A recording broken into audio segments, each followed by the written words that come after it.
आज आपण 5 जून अर्थातच जागतिक पर्यावरण दिनाच्या निमित्तानं मविशेच्या या मोठ्याशा संकुलामध्ये उपस्थित आहोत. आजच्या या कार्यक्रमासाठी महामंडलेश्वर बाळनाथ महाराज, दराडे साहेब, पडवळे साहेब, भांगरे साहेब, पत्रकार प्रकाशजी महाले सर, प्राध्यापक मुठे सर, संजय देशमुख सर, सर्वच मान्यवर या ठिकाणी उपस्थित आहेत. या सर्वांचं मी स्वागत करतो. आणि सर्वात महत्त्वाची गोष्ट की हे सगळं घडून आणण्यामध्ये ज्यांचा बहुमोल असा वाटा आहे असा राहुल राऊत. राहुलला राहुलच मी म्हणतो, याचं कारण असं की त्याचं बालपण बऱ्यापैकी माझ्याकडे गेलंय, म्हणजे त्याचा सहवास मला लाभलाय. मला विशेष गोष्ट वाटली आनंदाची, बांगर सर इथं आहेत कार्यक्रमाच्या निमित्तानं, बांबळे सर आहेत, की महाराष्ट्रातलं मवेशी हे असं एक गाव आहे की जिथं जागतिक पर्यावरण दिन साजरा झाला आणि त्या कार्यक्रमाला महिला सर्वात अधिक उपस्थित राहिल्या. ही इतिहासामध्ये नोंद करण्यासारखी गोष्ट आहे. याचा अर्थ असा की महिला जागृत झालेल्या आहेत. पर्यावरणाची काळजी घेण्याचं काम खऱ्या अर्थानं ते करतायत. मला आणखी एक महत्त्वाची गोष्ट सांगावीशी वाटेल की महामंडलेश्वर जे बाळनाथ महाराज आहेत त्यांची आज भेट झाली आणि ती आनंदाची गोष्ट आहे. आणि विशेष सांगायला हरकत नाही, ते आणि मी वर्गमित्र आहे, त्यानिमित्तानं त्यांची भेट झाली. मी येता येता राजूरवरून जेव्हा वळणाचा घाटाचा रस्ता पार करत होतो आणि इथं आल्याबरोबर समोरची जी काही झाडं आहेत ती झाडं मी पाहिली आणि मी प्रचंड आनंदी झालो. समोर एक गुलमोहराचं झाड आहे, पहा, मागे वळून पहा एकदा मुलींनो. तुम्ही रोज पाहत असाल ते गुलमोहराचं झाड. त्याची फुलं पाहिल्यानंतर त्या गोष्टीकडून, म्हणजे त्या झाडाकडून एकच गोष्ट शिकायची की माणसानं सदाबहार असलं पाहिजे. म्हणजे ते फूल पाहिल्यानंतर माणूस आनंदी होतो. जीवनातला आनंद जर खऱ्या अर्थाने मिळवायचा असेल तर निसर्गाच्या सानिध्यात, निसर्गाच्या सोबतीनं, निसर्गाच्या संगतीनं या ठिकाणी तुम्हाला राहता आलं पाहिजे. तुकाराम महाराज म्हणतात, पहा, वृक्षवल्ली आम्हा सोयरे वनचरे, पक्षी ही सुस्वरे आळविती. निसर्ग ही एक मोठी ताकद आहे, त्याच्यामध्ये एक वेगळ्या पद्धतीचं सामर्थ्य आहे. फक्त एक आहे, माणसानं हे सगळं जाणून घेण्याचा प्रयत्न केला पाहिजे. पडवळे साहेब म्हणाले ती गोष्ट खरी आहे की आमच्या भागामध्ये काजवा महोत्सव भरतो. याचा अर्थ काजवे अगोदर नव्हते का? पूर्वी काजवे होते, पूर्वीही ते चमकत होते, पण आधुनिकता आली आणि आधुनिकतेनं आमच्याकडं मोबाईल आला आणि मोबाईलच्या माध्यमातून आम्ही रील्सच्या माध्यमातून लोकांच्या पर्यंत पोहोचलो, कानाकोपऱ्यापर्यंत. आणि मग आपल्याला जरी ते नवल नसलं की काजवे काय आहे, कसे चमकतात, पण इतरांच्यासाठी मात्र ते नाविन्यपूर्ण आहे. म्हणून अनेक लोक अकोल्याकडं धाव घ्यायला लागले, अगदी परराज्यातून, परदेशातून सुद्धा. पण एक गोष्ट लक्षात घ्यायला हवी, ती गोष्ट अशी की जेव्हा केव्हा हे लोक आमच्या तालुक्यात येतात, काजवे पाहतात, पण निसर्गाची, पर्यावरणाची हानी तर करत नाहीत ना, ही गोष्ट तुम्हा आम्हाला समजायला हवी. निसर्ग एक अशी गोष्ट आहे, पहा, आपल्या भागाचं वैशिष्ट्य सांगतो की निसर्ग हा पाहायला आवडतो, राहायला नाही आवडत. म्हणजे बाहेरून आलेला माणूस आमच्या या उजाड म्हणजे इथं बहरलेल्या या माळ रानावर राहील, टेंट लावल, तिथं तो जेवेल, खावेल, एक रात्रभर राहील, मुक्काम करेल. पण ते फक्त एक दिवस. कायम आयुष्यभर संघर्ष करणारा आमचा माणूस मात्र सदोदितपणे कितीही पाऊस असला, कितीही वारा असला, कितीही थंडी असली, कितीही ऊन असलं, तर तो मात्र हे या ठिकाणी सहन करण्याचा प्रयत्न करतो. ती क्षमता निसर्गानं त्याच्यामध्ये निर्माण केलेली आहे. संवर्धनाची खरी जी जबाबदारी आहे ना, ती इथल्या असणाऱ्या आदिवासी माणसानं खूप मोठ्या प्रमाणात घेतलेली आहे. सादडा असेल, हिरडा असेल, बेहडा असेल, करंज असेल, सुबाबळ किंवा बाभळे असतील, ही वेगवेगळी झाडं जी काय आहेत ना, ही दुसरीकडे कुठं तुम्हाला पाहायला मिळणार नाहीत. म्हणून अकोले तालुका हे नैसर्गिक साधन संपत्तीचं खूप मोठं धन आहे. याची ओळख या ठिकाणी आपल्याला झालेली आहे. मात्र ते जतन करणं, संवर्धन करणं ही तुमची आमची जबाबदारी. म्हणून मी आवर्जून सांगेल की PCRTCचे जे सर आहेत, बांबळे सर किंवा बांगर सर, यांना मी विनंती करेन की या सगळ्या मुलींना एक एक झाड द्या. आणि त्या जोपर्यंत आहेत त्यांनी ते झाडाचं म्हणजे वृक्षारोपण करावं, ती झाडं लावावीत. भविष्यात त्यांचं लग्न होईल, त्या सासरी जातील, पण पुन्हा एकदा त्यांनी लावलेलं झाड पाहण्यासाठी पुन्हा या कॅम्पसमध्ये पुन्हा येतील आणि त्या झाडाच्या सावलीमध्ये बसतील. आणि त्या एकट्या बसणार नाहीत, त्या नवऱ्याबरोबर बसतील, त्यांची मुले त्यांच्या बरोबर असतील. त्यावेळचा असणारा त्यांचा जो आनंद आहे ना, तो शब्दात व्यक्त करता येणार नाही. तो शब्दांच्याही पलीकडचा आनंद असेल. आणि म्हणून आनंदाच्या जर काही जागा शोधायच्या असतील तर आमचा हा निसर्ग संपन्न अशा पद्धतीचा भाग एकदा फिरायला, पाहायला, अनुभवायला नक्की यावं लागेल. आपण रील्सच्या माध्यमातून बऱ्याच वेळा म्हणतो की यावंच लागतंय, तर ते यावंच लागतंय अकोले तालुक्यात. कशासाठी? तर हा निसर्ग संपन्न भाग डोळ्यामध्ये एकदा पाहण्यासाठी. माणसाचं आयुष्य क्षणभंगूर आहे ना.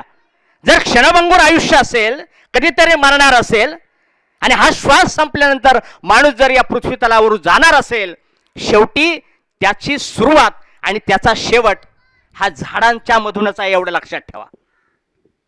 आपण शिक्षण घेतो ना, वह्यांची पानं कशापासून बनतात? मग झाडांपासूनच बनतात ना. आपला समारोप होतो, शेवट होतो, स्मशानभूमीत जातो, लाकडं रचली जातात, माणूस पेटवला जातो, संपला जातो, नामशेष होतो.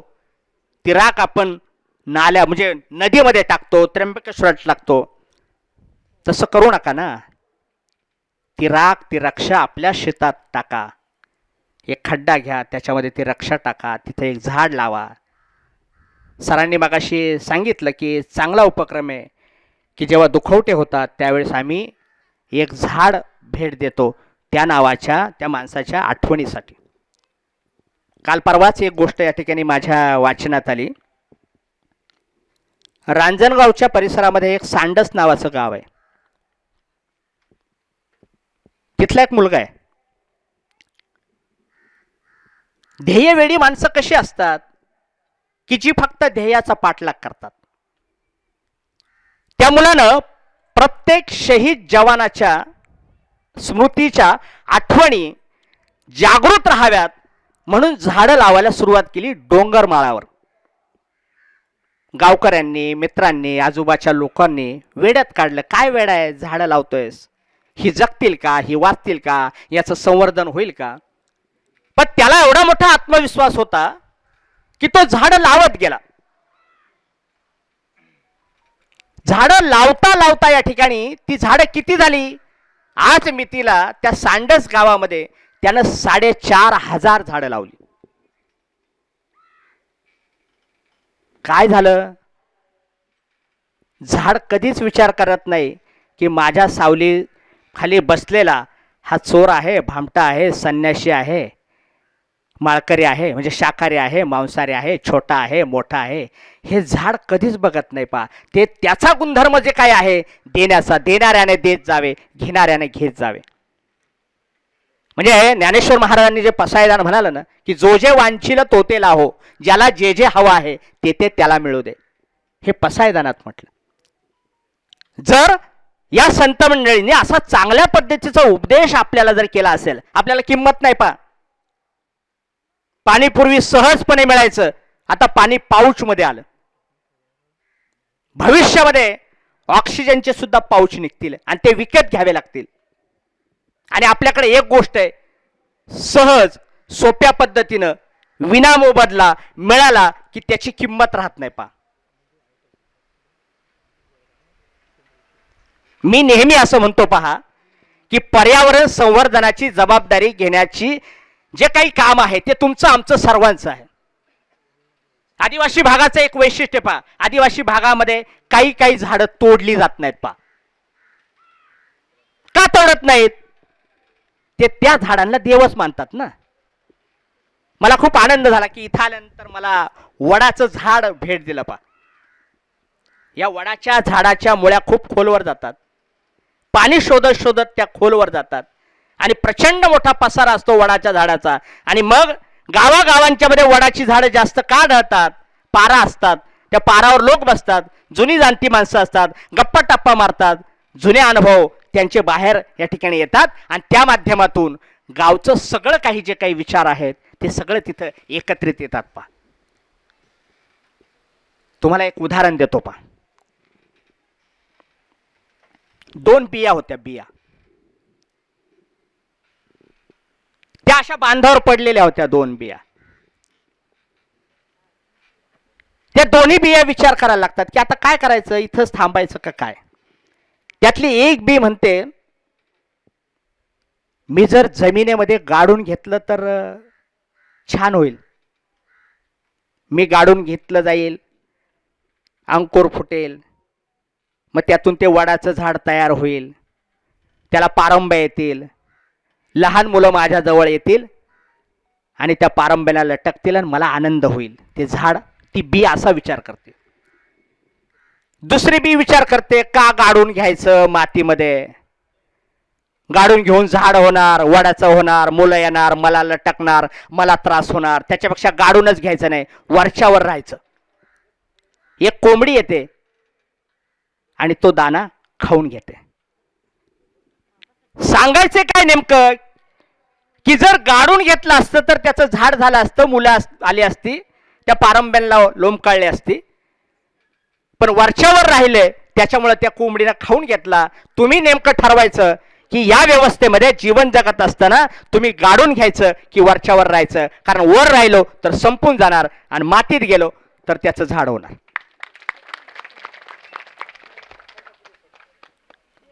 प्रश्न जल, जंगल आणि जमीन या सगळ्या गोष्टींचा ऱ्हास होताना आपल्याला दिसतो पर्यटक जेव्हा हरिश्चंद्रगडावर येतात, पडवे साहेबांना माहिती आहे नेमकेपणा की पर्यटक जेव्हा येतात ना ते मजा मस्ती आणि मौज करण्यासाठी आपल्याकडे येत असतात. काही घेणं देणं नाही, पर्यावरणाचं रक्षण नाही, काही नाही, काही डोक्यात नाही त्यांच्या.